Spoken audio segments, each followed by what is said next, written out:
विस्फोटक न्यूज के प्रायोजक हैं red pro real estate developers. सबको नमस्कार। कल 20 तारीख है और केंद्र सरकार के दिशा निर्देशों के अनुसार कल से उन क्षेत्रों में जहाँ पे कोरोना का असर कम है या कोरोना नहीं है वहाँ पे लॉकडाउन के शर्तों में थोड़ी ढील दी जा सकती है। तो हम सब लोगों को बैठ के ये सोचना है कि कल से क्या ढील दी जानी चाहिए और अगर ढील दी जानी चाहिए तो कितनी ढील दी जानी चाहिए। केंद्र सरकार का कहना है कि जो हॉटस्पॉट्स हैं और जो कंटेनमेंट जोन्स हैं उनमें ढील फ़िलहाल नहीं दी जानी चाहिए क्योंकि वहाँ पे स्थितियाँ ख़राब हैं और अपने को कंट्रोल करने की ज़रूरत है। दिल्ली में 11 ज़िले हैं। दिल्ली के 11 ज़िले हॉटस्पॉट डिक्लेयर किए गए हैं। तो केंद्र सरकार के मुताबिक तो सभी कंटेनमेंट जोन्स में ढील नहीं दी जा सकती।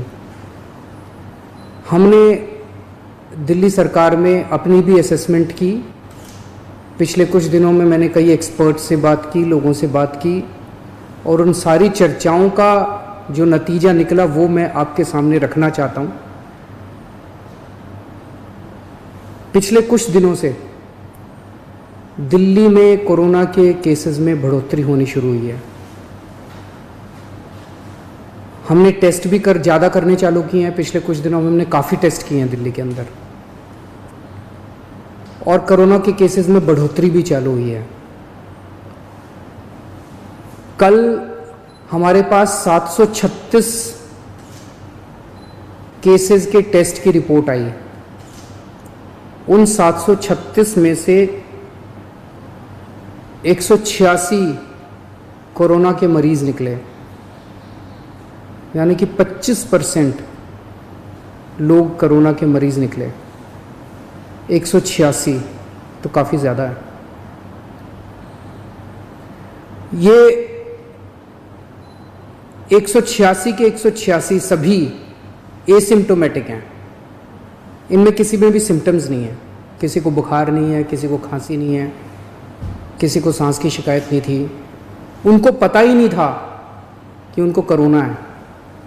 उनको पता ही नहीं था कि वो कोरोना लेके घूम रहे हैं इधर उधर। ये और भी खतरनाक बात है कि कोरोना फैल चुका है। बहुत सारे लोग कोरोना लेके घूम रहे हैं और ये बीमारी ऐसी है कि किसी को पता भी नहीं चलता कि मुझे बीमारी हो गई है। कई बार सिम्टम्स नहीं आते, बीमारी हो जाती है। किसी आदमी का इम्यून सिस्टम स्ट्रांग है और वो घूमता रहता है और पता नहीं कितने लोगों को कर देता है। तो ये 186 लोग अपनी अपनी ज़िंदगी में घूम रहे थे।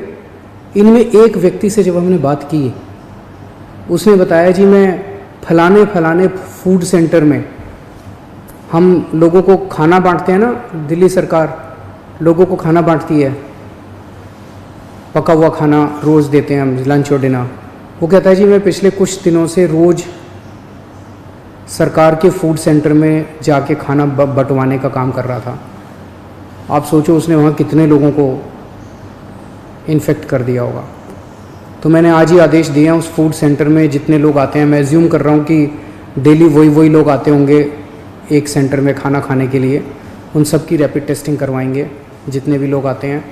और दिल्ली में जितने भी हमारे फूड सेंटर्स हैं उन सभी फूड सेंटर्स में खाना बांटने वाले सभी वॉलंटियर्स का और कर्मचारियों का हम रैपिड टेस्टिंग कराएंगे।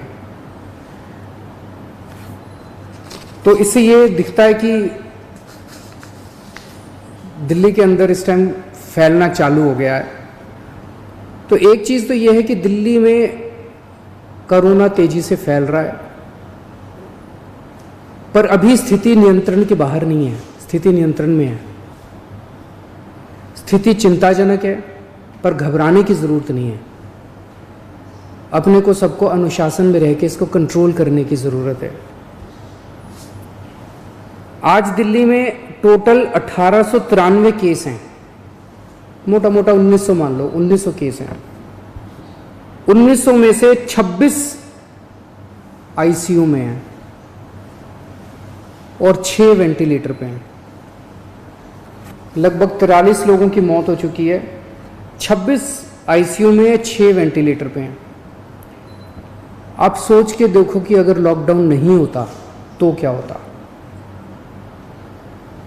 दूसरे देशों का जो हाल है, भगवान ना करे अगर ऐसा अपने देश में होता, अगर लॉकडाउन ना होता, मान लो 3,000 लोगों को आईसीयू की ज़रूरत पड़ जाती, मान लो 2-2.5 हज़ार लोगों को वेंटिलेटर की ज़रूरत पड़ जाती है, और ज़्यादा लोगों को।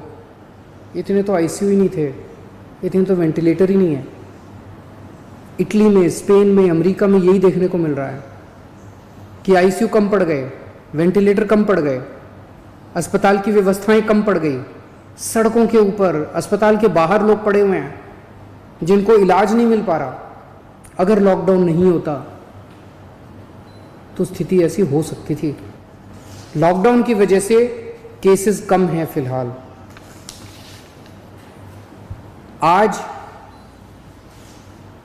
दिल्ली में पूरे देश की 2% जनसंख्या रहती है, लेकिन पूरे देश के जितने कोरोना के मामले हैं उसका 12% मामले कोरोना के दिल्ली में हैं।